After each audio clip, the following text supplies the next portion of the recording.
Hello everyone, this is Shruti. Welcome back to CrackX. We are doing Polity series of M. Lakshmikant 7th edition, and today we will be starting with the new chapter, that is chapter 3, Concepts of the Constitution, in which we will be studying about the meanings, what are its qualities, what is the constitutionalism actually, what are the functions, and we will be also, watching out the ideas of the constitutional scholars or the political scholars.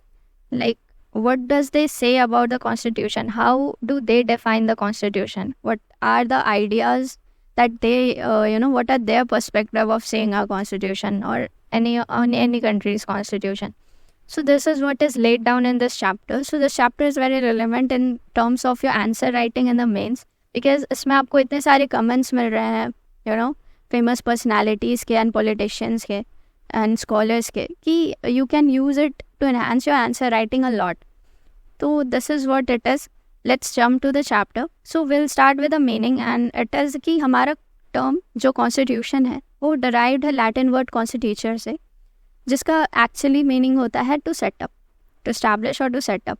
But in present sense, हमारा जो present sense है, when we say constitution, we mean कि it refers to the set of principles, ठीक है, जो specify करते हैं organisation and working of government को, एंड उसका क्या रिलेशन है विद द पीपल, ओके, और क्या राइट्स एंड ड्यूटीज़ हैं of both the government and the people, ठीक है. तो इसके इट इज़ लाइक कि ये एक बेसिकली प्रिंसिपल्स है, ये ले डाउन करता है कि किन किन प्रिंसिपल्स पे हमारा जो ऑर्गेनाइजेशन है, जो गवर्नमेंट है वो बेस्ड है, and what are the functions, like वो कौन से प्रिंसिपल्स होंगे जिससे हमारा गवर्नमेंट अथॉरिटी लेगा, एंड उस प्रिंसिपल्स के थ्रू, उस अथॉरिटी के थ्रू वो पावर्स को एक्सरसाइज करेगा, एंड दैट विल टेल कि वो क्या रिलेशनशिप इस्टेब्लिश करेगा with the people and the government, क्या रिलेशनशिप इस्टेब्लिश करेगा गवर्नमेंट और पीपल के बीच में, ठीक है. क्योंकि वो प्रिंसिपल्स डिसाइड करेंगे कि पीपल के पास कौन से राइट्स एंड कौन से ड्यूटीज़ हैं, and that rights and duties is going to tell you what is the relationship between the government and the people right now, right. और कॉन्स्टिट्यूशन है, उसने it is been variously described as the fundamental law of land, ठीक है, कि हमारे जिस भी land का वो constitution, it is the fundamental law of that land. वो सुप्रीम लॉ होता है स्टेट का, वो बेसिक लॉ होता है कंट्री का, and it is instrument of the government. Instrument of the government means government use this in order to perform its function, exercise its power and stuffs like that. So it is like an instrument of the government, and it is the rules of the state की state के लिए जो भी rules that is there in the constitution. And basic structure of the polity क्या होगा किसी country का, the basic structure is laid down in the constitution, and the grand norm of the country, क्या norms है, like आप अगर किसी country के constitution को उठाकर देखते हो तो you can नो कि कौन से नॉर्म्स पे बेस्ड है इस कंट्री के प्रिंसिपल्स, इस कंट्री के sets of laws and everything. So political scientists and constitutional experts have defined the constitution in the following way. तो बहुत सारे, just like I told you, कि इसमें आपको बहुत सारे political scientist, experts and famous personalities के कमेंट्स मिलेंगे. उनके उन्होंने कैसे डिफाइन किया है कॉन्स्टिट्यूशन को. यहाँ पे ये दिया हुआ है कि गिलक्राइस्ट होता है, उन्होंने डिफाइन किया है कि ये रूल्स और लॉज से कंसिस्ट है हमारा कॉन्स्टिट्यूशन, और डिटरमाइन करते हैं कि कैसा ऑर्गेनाइजेशन होगा गवर्नमेंट का, उसके पावर्स कैसे होंगे उस वेरियस ऑर्गेनाइजेशन के या वेरियस ऑर्गन्स के. जैसे organisation of the government means कि कितने ऑर्गन्स में डिवाइडेड होगा हमारा government. Like this is a government and there are, like in our present system in our country there are 3 organs, right.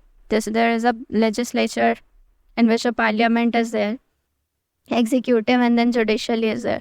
So the powers are distributed among them. So this is what a constitution has been defined like by the Gilchrist, that there is some set of rules, there is some set of laws on which the organization of the government has been done, and on which the organs have been formed of the government, and क्या क्या powers होंगे उन organ के, और general principles होते हैं जिस पे वो पावर्स एक्सरसाइज होंगे, ठीक है. फिर जिटल कहते हैं कि fundamental principle that determine the form of a state are called its constitution, ठीक है। वो फंडामेंटल प्रिंसिपल्स जो डिटरमाइन करते हैं कि कैसा फॉर्म ऑफ स्टेट है, ठीक है, वो कॉन्स्टिट्यूशन कहलाता है, ठीक है। And this include the method of which the state is organise, ठीक है। हमारा स्टेट किस तरीके से, किस मेथड से ऑर्गेनाइज है, क्या डिस्ट्रीब्यूशन है उसके पावर्स का, मतलब कैसे डिस्ट्रीब्यूट हुआ है उसका power among various organs of the government, ठीक है। फिर क्या स्कोप और मैनर होता है गवर्नमेंटल फंक्शंस के, यू नो, गवर्नमेंट अपनी फंक्शंस को कहाँ तक कर सकती है, इज़ देयर एनी लिमिटेशंस और नॉट। तो ये लिमिटेशंस बताता है, मैनर बताता है कि कैसे हमारी गवर्नमेंट एक्सरसाइज करती है पावर को। So it tells all about that. फिर क्या रिलेशन है हमारे गवर्नमेंट का with the people over whom its authority is exercised। तो government has the authority to make laws for the people, right. तो वो किस तरीके से अपने अथॉरिटी को एक्सरसाइज करती है, वो कैसा रिलेशनशिप इस्टेब्लिश करती है पीपल के साथ। This is what a constitution is, you know, consisting of. And Wheare tells that constitution describe करता है पूरे system of government of a country को। And it is a collection of rules which establish and regulate और govern the government. तो इनका कहने का बहुत सिंपल सा, इन्होंने बहुत सिंपली डिफाइन किया कॉन्स्टिट्यूशन को कि ये डिस्क्राइब करता है कि हमारे गवर्नमेंट का पूरा सिस्टम कैसा होगा, यानी क्या डिस्ट्रीब्यूशन ऑफ पावर होंगे, कैसे ऑर्गेनाइजेशन होगा, क्या होगा, मतलब पूरा सिस्टम कैसा होगा, और क्या क्या कलेक्शन ऑफ रूल्स होंगे जो स्टैब्लिश और रेगुलेट होंगे। लाइक गवर्नमेंट उनको स्टैब्लिश करेगी, because government is also having an organ that makes laws, so it is making law, तो it is going to, that law is what, the collection of rules. तो constitution में वो collection of rules है जो जो establish करती है या रेगुलेट करती है और गवर्न करती है द गवर्नमेंट को, ठीक है। That is, it places some limitations on the government also, it has some rules on the government for the government and on which the government has to exercise its power और do its functions.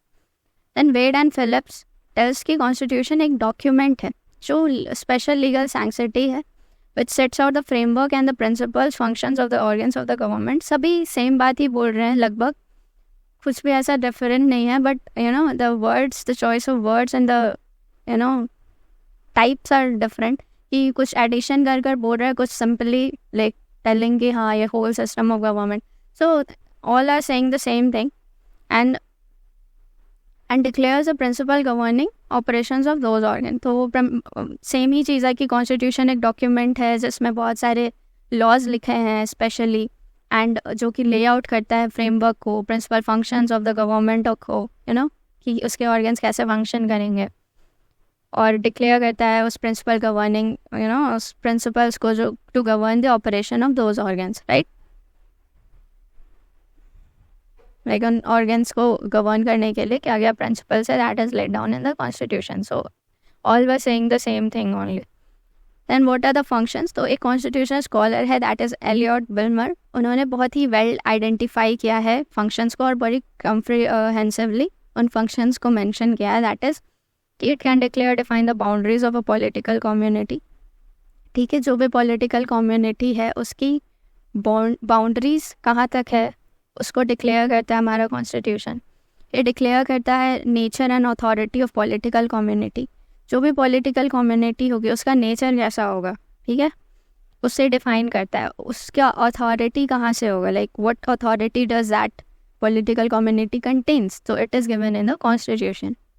It can express the identity and values of the national community. Like if you will open somebody's some other country's constitution, you will be able to, you know, just know through its regulations and through its principles and whatever the fundamental principle it has established in it.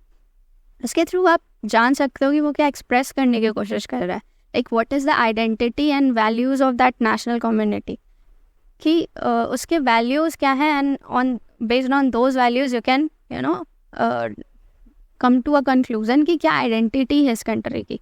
Is this country a peace loving, is it country doing gonna be doing a good thing for the welfare of the people. Constitution में वो सब contain है यानी, तो ये express करता है कि क्या आइडेंटिटी है और क्या वैल्यूज़ है किसी नेशनल कम्युनिटी के, ठीक है।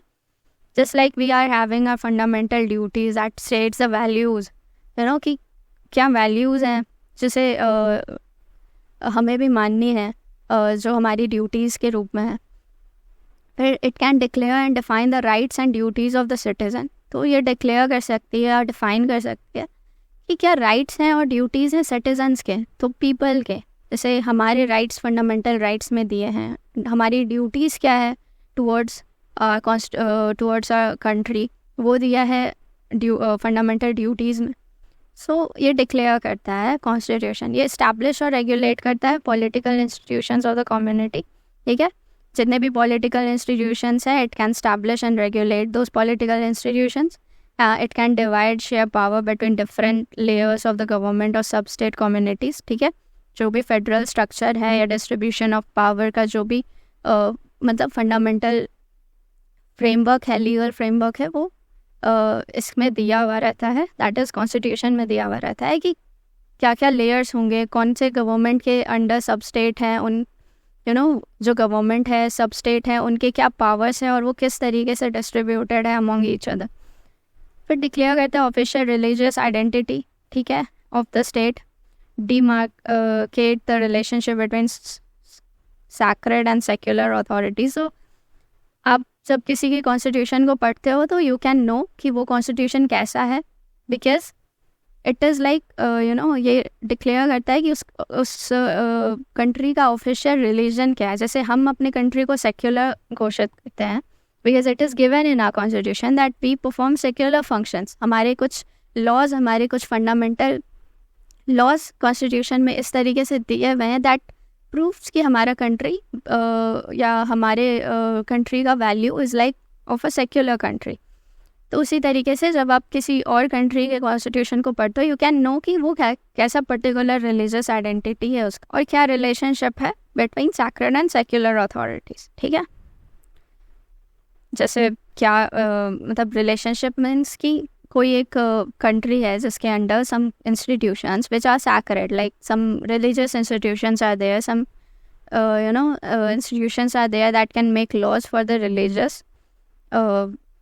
sentiments of the people, for the religious laws that can be made for the people. And what is the difference between the secular authorities, that like those authorities or those institutions that does not support any particular kind of religion, they are like secular. फिर commit कर सकते हैं to a particular social, economic और developmental goals. तो हमारी constitution में ये functions हैं कि it can commit state to a particular social, economic and developmental goals. ठीक है, तो क्या गोल है, क्या पर्टिकुलर गोल है that our constitution is containing कि इस कंट्री के गवर्नमेंट का ये गोल होगा, एक पर्टिकुलर सोशल और इकोनॉमिक डेवलपमेंटल गोल होगा। ठीक है, जैसे हमारे यहाँ है कि बैकवर्ड क्लासेस को रिजर्वेशन दिया जाता है, तो it's like we have a goal to do complete welfare of our society. हमारे जो भी historical societal norms है जो कि it should get discarded now, वो सभी हमारे constitution से पता चलता है। तो it is like that.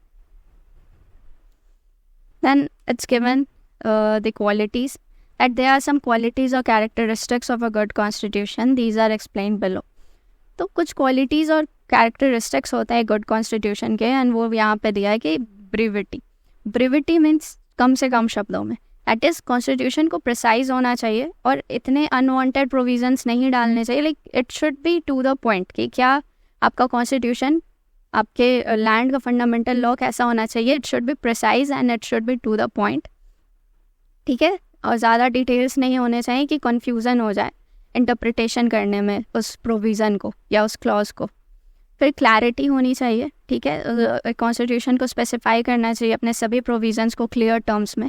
ठीक है, एक कॉम्प्लिकेटेड लैंग्वेज रिड्यूस कर देता है the degree of its understanding. ठीक है, अगर आप कॉम्प्लिकेटेड लैंग्वेज यूज़ करते हो तो अंडरस्टैंडिंग डिक्रीज हो जाता है। That is you will always need a judiciary to interpret those provision कि हाँ ये मतलब था या ये मतलब था, हमारे कॉन्स्टिट्यूशन मेकर्स क्या कहना चाहते थे।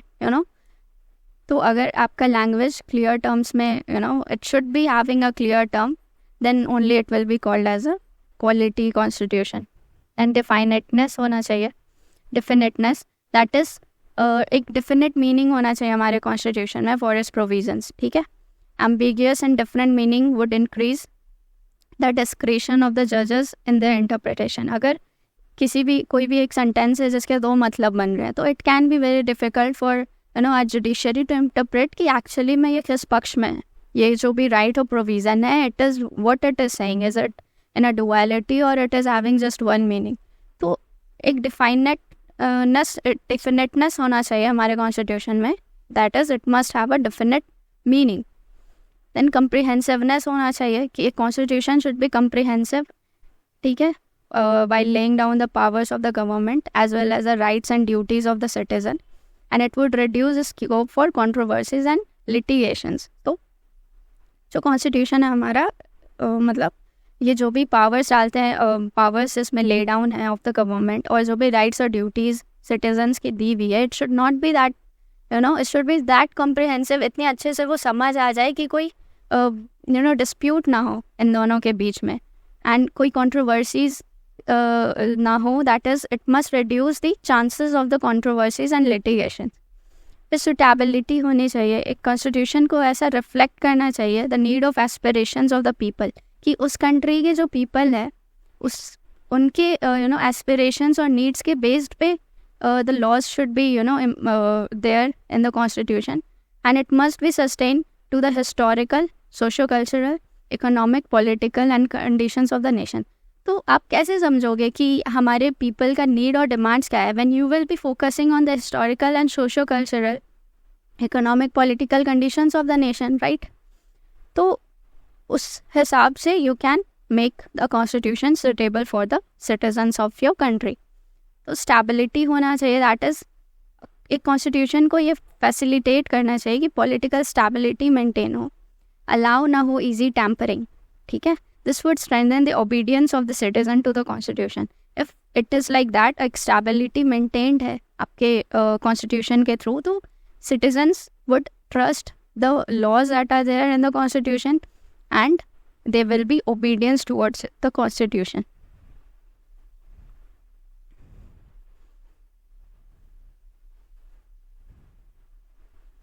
Then it must have adaptability, that is एक कॉन्स्टिट्यूशन को डायनामिक एंड नॉट स्टैटिक होना चाहिए, that is a constitution must have some provisions that could be changed in terms of situations. Like अगर अभी का situation कुछ ऐसा है एंड उस हिसाब से provisions दिए हैं कि गवर्न ऐसा होना चाहिए कंट्री का governance, but in future that situation is going to change and then a new demand of law will be there, right?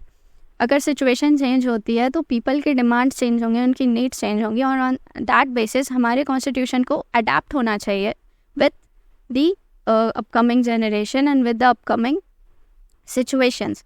तो चेंजिंग सिचुएशंस के लिए इनको अडेप्ट होना चाहिए एंड चेंजिंग रिक्वायरमेंट्स के लिए. So it should be a living document, कि ऐसा एक स्टैटिक डॉक्यूमेंट नहीं है कि जो लिखा है वो पत्थर की लकीर है. It must have some provisions for amendments in order to have a better facilitating welfare of the people according to the situation. Then classification, the constitution are classified into following types, that is evolved and enacted. तो हमारे constitution classified हैं कुछ कुछ तरीक़ों से, कि कुछ constitutions को evolved कहा जाता है, कुछ को कहा जाता है enacted.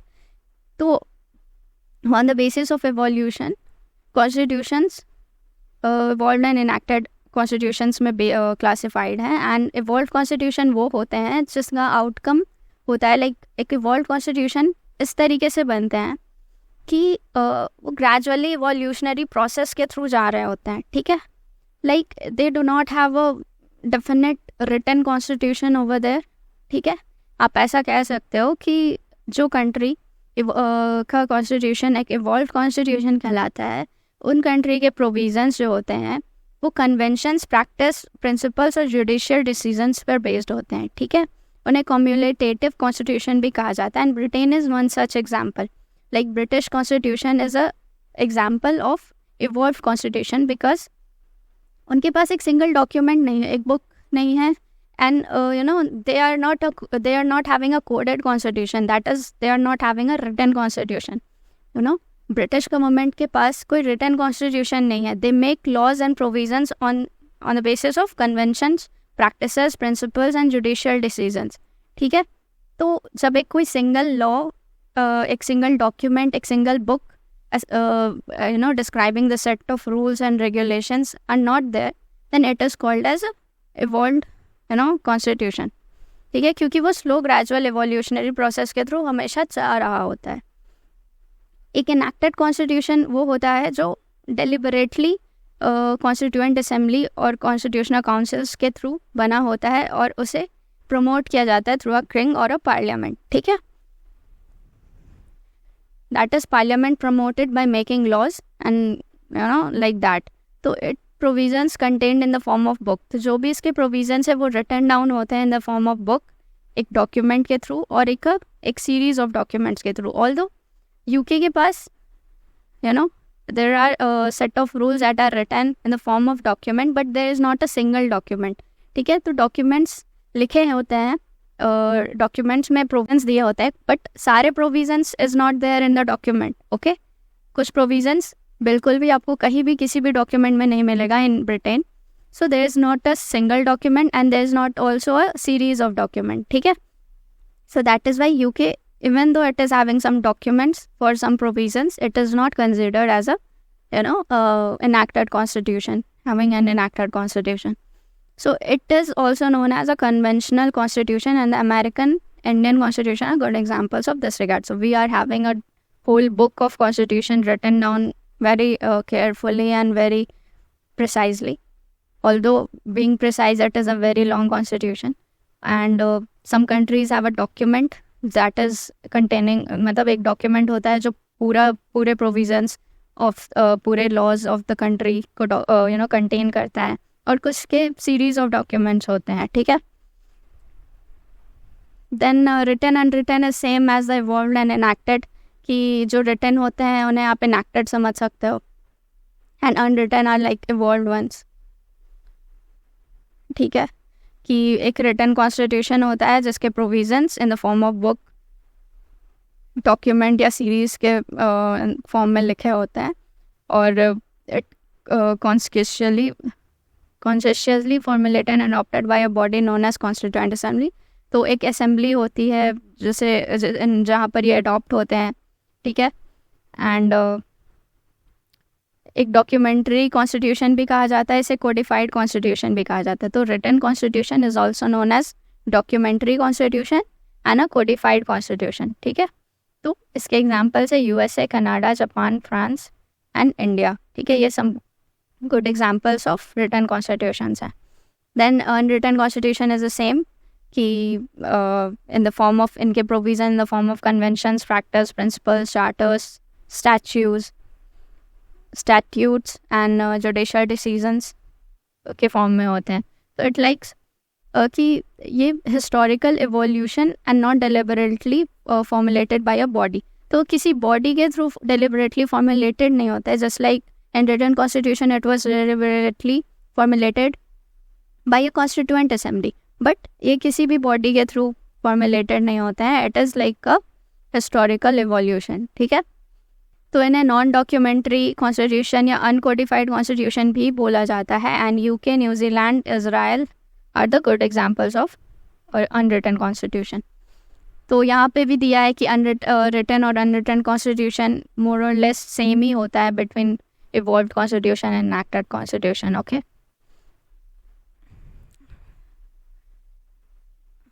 then rigid and flexible, that is rigid constitution is one।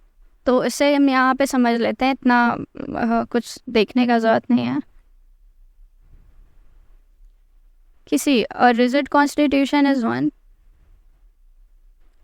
जहाँ पे जो अमेंडमेंट्स का प्रोसेस होता है ना, कि आप जो चेंजेस ला सकते हो प्रोविजंस में, it is it is very for that you have to have a very special procedure, right, for amendment. तो अगर आपको अपने कॉन्स्टिट्यूशन में अमेंडमेंट करना है, कॉन्स्टिट्यूशन के लॉ को चेंज करना है, because there is a demand to change that law according to a situation, तो आपको एक स्पेशल प्रोसीजर चाहिए होता है। Like it can not be done like an ordinary law. जैसे एक ऑर्डिनरी लॉ पास होता है पार्लियामेंट में, उसके उस like that you cannot change the laws of the constitution. So it tells that the constitutional law is very rigid कि उसको अगर आपको चेंज करना है तो you have to go through a special procedure, that is आपको एक special majority चाहिए होगी, and it is not done unlike the ordinary laws are made. So this is what rigid constitution is all about. Then flexible constitution is one जहाँ पे you do not need a special procedure, that is it can be amendments can be done as same as the ordinary laws are enacted.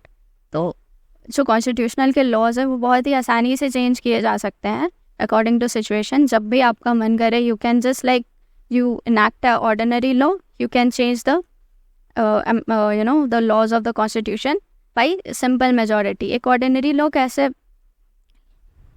एक ordinary law है, it like मान लो इससे एक simple majority के through enact किया जाता है, ठीक है.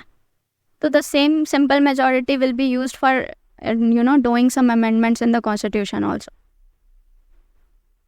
तो it is like flexible. And rigid में you cannot do this, it is very different from that. कि ordinary law simple majority से होंगे, but there will be a special procedure, that is a special majority would be there, or maybe ratification of the state would be required in order to do certain provision. तो इसका basic example है हमारा Indian constitution, although both rigid and flexible है. कैसे कि हमारा Indian constitution is both rigid and flexible. How? कि flexible provisions मतलब flexible है यानी कि there must be some provisions जो ordinary law की तरह simple majority से pass हो जाते होंगे amendments. मतलब amendments can be made like an ordinary law. तो वो जो भी होते हैं वो आर्टिकल 368 के स्कोप के बाहर होते हैं, ठीक है. तो जो भी amendments आर्टिकल 368 में नहीं दिए हैं वो सारे amendments comes into flexible, वो सारे provisions are eligible to be amended through a simple majority or like a ordinary law. But rigid are ones जिनके हमारे article 368 में amendments का provision है, and article 368 में 2 type के amendments का provision है, ठीक है. तो पहला amendment का provision है by special majority, ठीक है, and दूसरा is by special majority and ratification of state, ठीक है, जहाँ पे स्टेट के भी कंसेंट हमें चाहिए होता है. तो the federal structures are done, the federal structures, to amend the federal structure we need consent of the states along with the special majority, and in for the any all the laws that does not come under federal structure, that can be done through a special majority under article 368. तो 368 हमारे constitution को rigid बताता है, and वो सारे provision जो 368 के under नहीं दिए गए हैं उन लॉज को, उन प्रोविजंस को, उन आर्टिकल्स को अमेंड करने के लिए there is a procedure of simple majority, and there is a same procedure as there is for ordinary law. So that is why ये बताता है कि हमारा Indian constitution is flexible.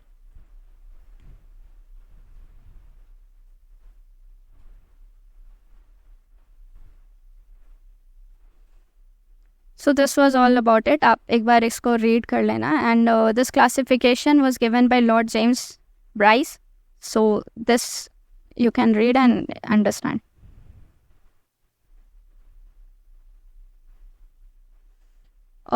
Some examples अभी देख लेते हैं because that is important. तो UK, New Zealand are some good examples of having a flexible constitution, although our constitution is India is neither rigid nor flexible but a synthesis of both, right?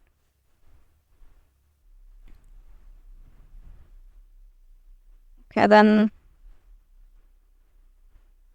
we'll be studying about federal and unitary. That is based on the natural relationship between national government and the regional governments. तो regional एक होता है national government, that is the union, right?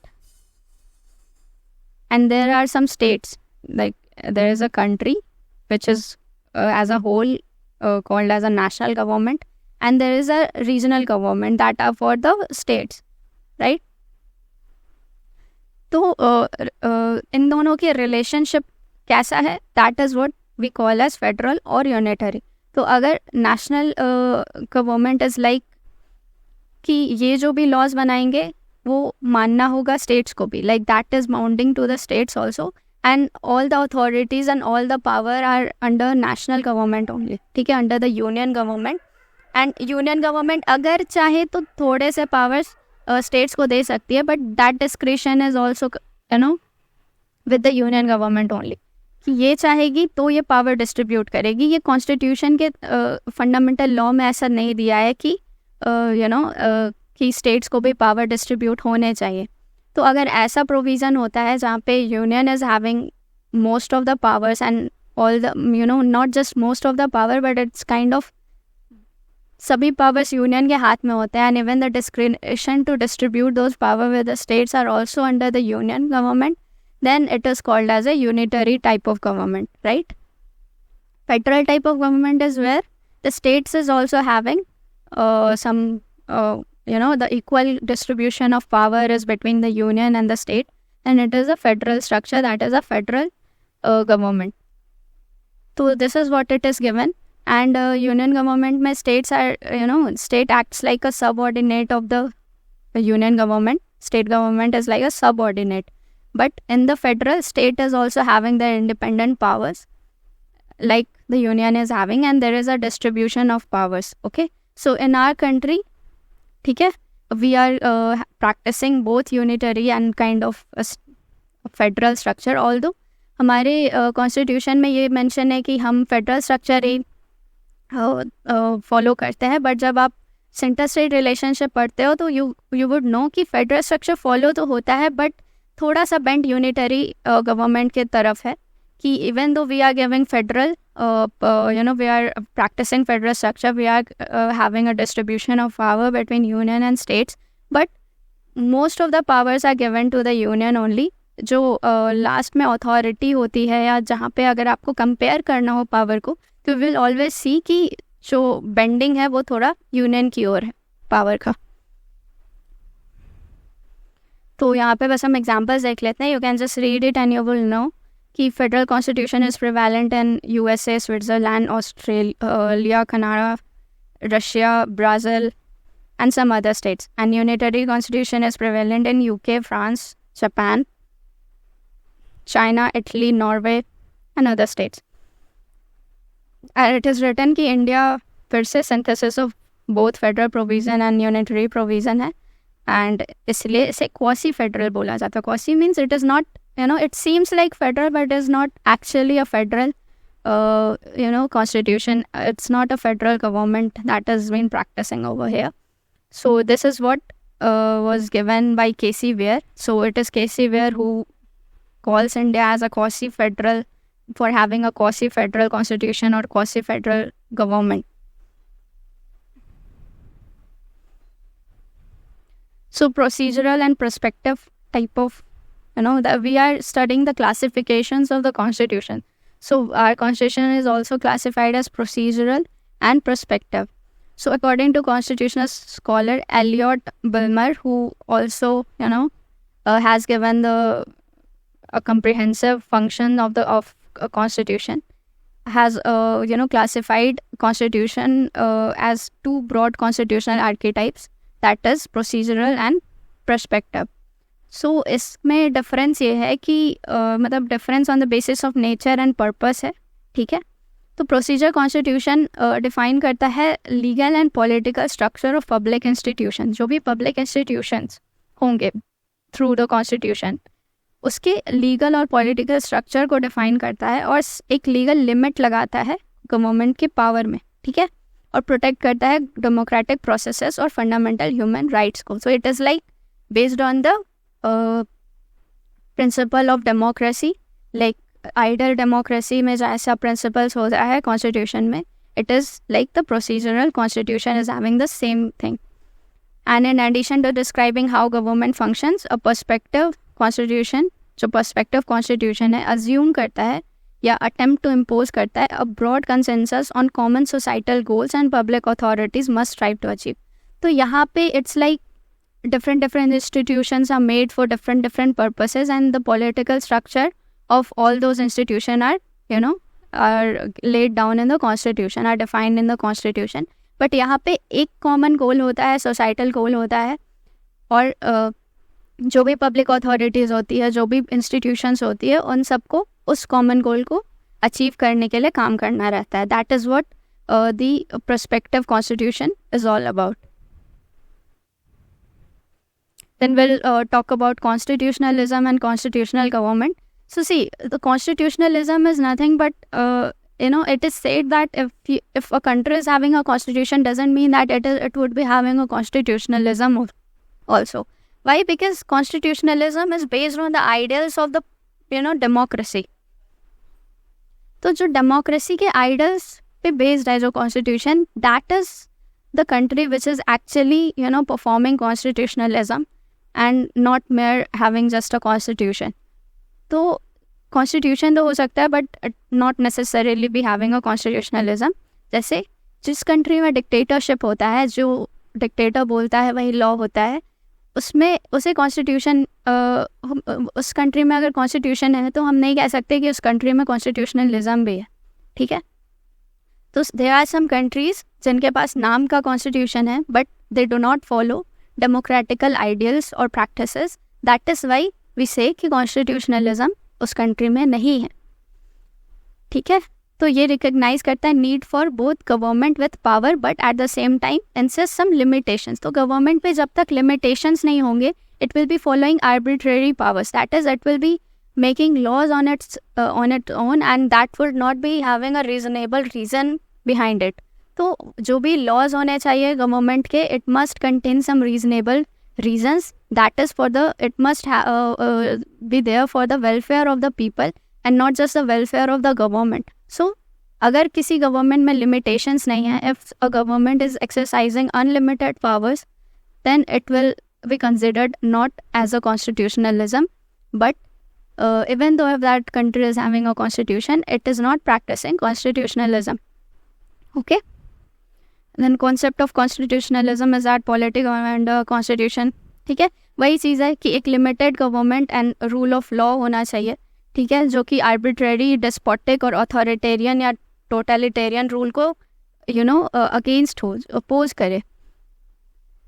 ठीक है? सो ये एकदम necessary है कि constitutional government should have a democratic government, should be a democratic government. It should be based on the ideals of the democracy there, where the people is the real ruler. The authority of the government must be derived from the people only, and it must work for people.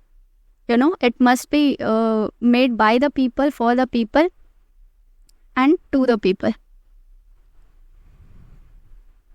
ठीक है? Then ठीक है, वही चीज़ बार बार दोहरा रहा है कि government के पावर्स लिमिटेड होने चाहिए. That is what constitutionalism desires, and this is what a civilised government is called, and real justice या justification of constitution.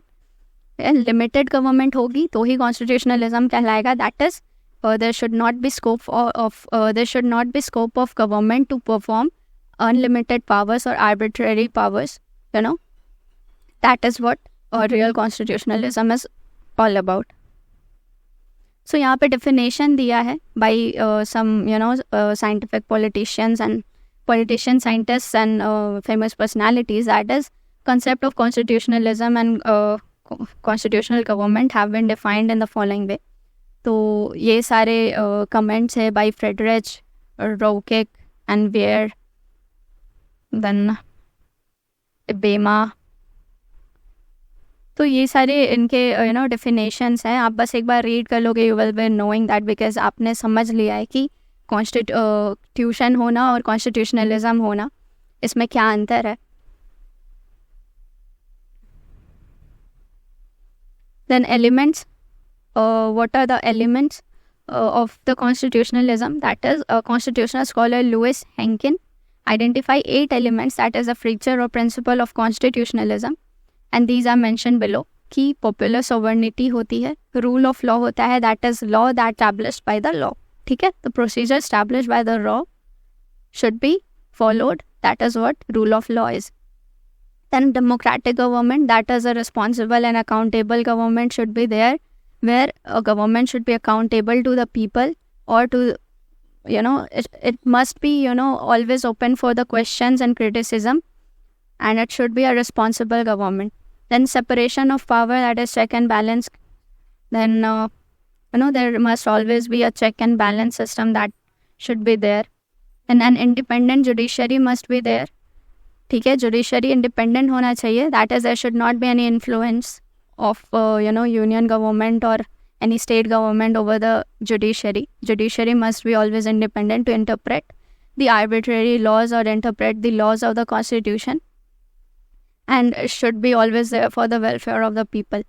So civilian control of the military होना चाहिए. Then police governed by law and judicial control. That is, police is what, a kind of state. ठीक है, तो state पे limitations होने चाहिए. And this is what it is written कि ये जो गवर्न होगा वो लॉ के थ्रू चलेगा. There is a rule of law, that is whatever the procedure that has been establish by the law, everyone must follow that. ठीक है. और जुडिशियल कंट्रोल होगा कि police can not do anything which is not under its description according to its own will, and there will be a judicial proceeding over them. And respect for individual right, हर एक individual के rights को जहाँ पर respect किया जाए. Respect करने का मतलब ये है कि उनके राइट्स को सेफ गार्ड करना. ठीक है, that is how you respect individuals right. ठीक है. So this was all about chapter 3. सो छोटा सा चैप्टर था, but it is very important in terms of your answer writing. It gives you a philosophical meaning of the constitution. So you must have this, this idea of constitutionalism. What are the functions? What are the basic principles of the constitution? So this is all it. And let's end the chapter here. I'll be giving you the roadmap of this chapter also. So it will be a very small roadmap, and would be, enough for multiple revision in less time. So, okay. Tomorrow we will be starting with the next chapter, and that is chapter 4. That is the features of the Constitution. We haven't covered the features of the Constitution in chapter 3. For that, a separate chapter is there where, all the features are there. In detail, you will be studying what are the features of the Constitution is. Basically, what are the features of Indian Constitution is. So, we will be doing it in the next video. Till then, take care. Bye.